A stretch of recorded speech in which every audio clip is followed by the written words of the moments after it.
Hey friends, welcome back to my channel. Today we're going to make some ring blanks for soldering. These wire ring blanks are the essential base that you need for creating awesome soft soldered rings. If you don't know me, I'm Laura Beth Love, the author of the book Soldering Iron Jewelry, and I'm an expert in soft soldering. I've been soft soldering for 25, probably close to 30 years, and I'm also the author of the books Soldered Alchemy and Boho Chic Jewelry. These are best-selling books and you can find them on Amazon. Now let's get started. First of all, I covered my workspace with paper towels because we're going to be using steel wool. It's messy, when you use it, you don't want to get it on your clothes or on your work surface, your table, especially you don't wash it down your drain and your sink. So you're going to grab some wire straightening pliers, which are a really handy tool to have. And I have 3 gauges of copper wire, 18 gauge, 14 gauge, and 16 gauge. And remember, the higher the number, the thinner the wire. So the 18 gauge is our thinnest wire, and then the 16 gauge gets heavier, and then the 14 gauge is the heaviest gauge wire that I have here. And what we're going to do is we're going to start with the 18 gauge wire. It's easier to work with the thinner wire until you practice the project and you know what you're doing, and then you can move on to a heavier wire. That's just the easy way to do it. Now, if you want to jump right into 14 or 16 gauge wire, that's fine. But I'm going to start with the 18 gauge wire. And the first thing I'm going to do is I'm going to straighten and clean the length of this wire. Because it's on the spool, it does tarnish in time, and we want to clean it up before we start to work with it. So keeping the wire on the spool and not cutting it, I put the jaws of the wire straightening pliers onto the wire and I pulled it through a couple times to straighten out the kinks. And then as you see, I am using steel wool to go over the wire to get some of that tarnish off. And again, I'm working over the paper towels because it makes a pretty big mess. The next thing I'm going to do is I'm going to wrap this wire around a ring mandrel. And I don't have a metal one here, but I do have my wooden one. And depending on what size ring you want to make, I usually start around 6. You would have to adjust it to find out what works for you, what size you'd like. So you can either wrap the wire while it's on the spool, or you can cut it off. And for the sake of it just being more simple, easier to do, I cut the wire. I use my side cutting pliers to do that.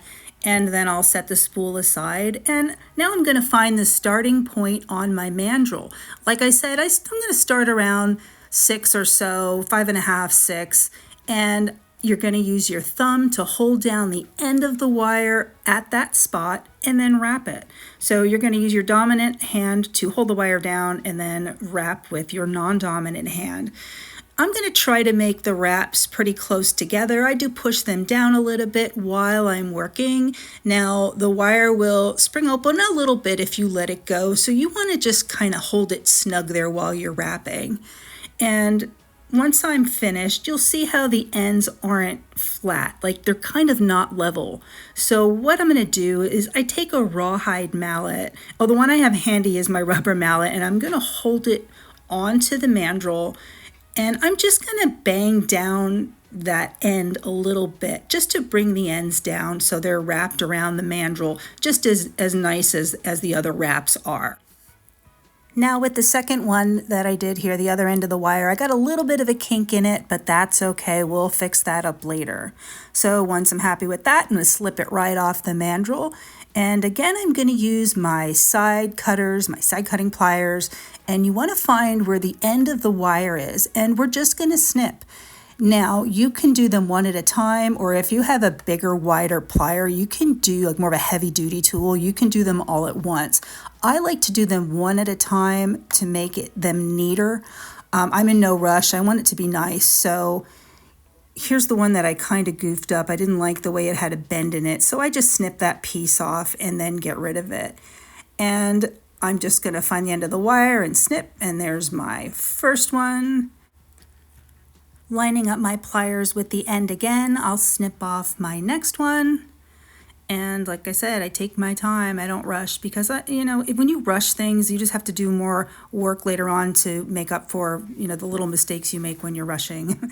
And then with my last one, I had a little funky bend in the end, but we can like bang it out or snip that out. So we've got 4 rings that fast. And the next thing we're going to do is I'm going to grab my bench block, and I usually keep it on something like a bandana that's folded up, or you can also buy a rubber mat to put underneath it.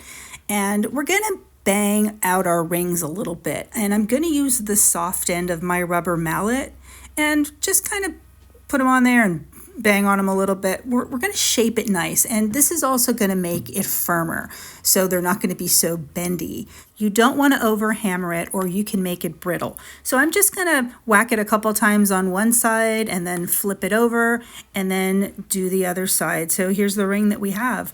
Once I hammered it out, made it a little firmer, and this size just happens to fit perfectly on my finger. But it's a really thin ring, and I'm going to put like probably a larger size soldered stone on it. So I want to make it in a heavier gauge. So of course I'm going to speed this up really fast so you don't have to sit through the whole thing again. But yeah, I make a few in the 16 gauge wire. Again, we straighten it, we clean the wire, we shape it around the mandrel at the size that we want. We take it off the mandrel and we hammer it on the mandrel, then we take it off the mandrel, and then we snip apart our rings.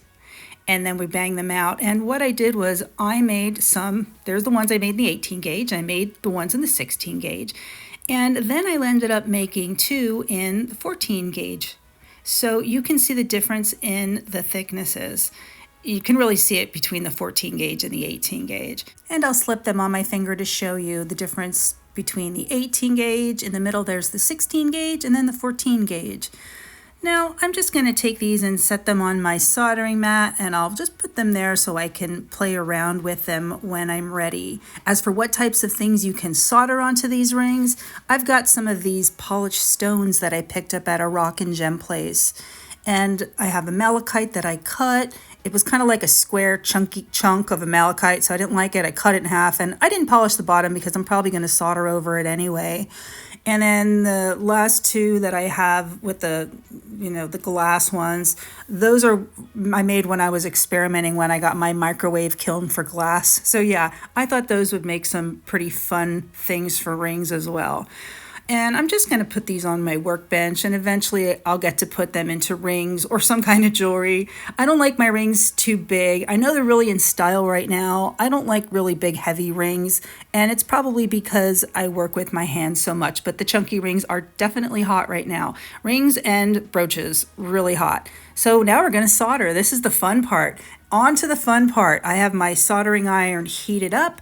I'm going to hold the ring down with my soldering pliers and use a brush to apply flux to all areas of my ring. Also, you should know that I did take a file and I filed down any burrs or sharp points that were on the ends of the ring. And you'll see what we do with that in the end, but it's not a closed ring. We're making an open ring, so we're not going to solder those ends together. I pick up a small drop of solder and I'm using the tip of my soldering iron to slowly apply the solder to the ring, smoothing it down on all sides and all edges until the ring is completely coated with solder. I'm going to make sure that all of the copper is covered with silver. And you'll see that I reposition the ring in my pliers a few different times so that I can make sure that I get every angle, so I get every spot coated with solder. I also reapply flux occasionally while I'm working. Of course, when you're soldering, you always want to wear safety glasses. A mask is great. A fume extractor is amazing to have.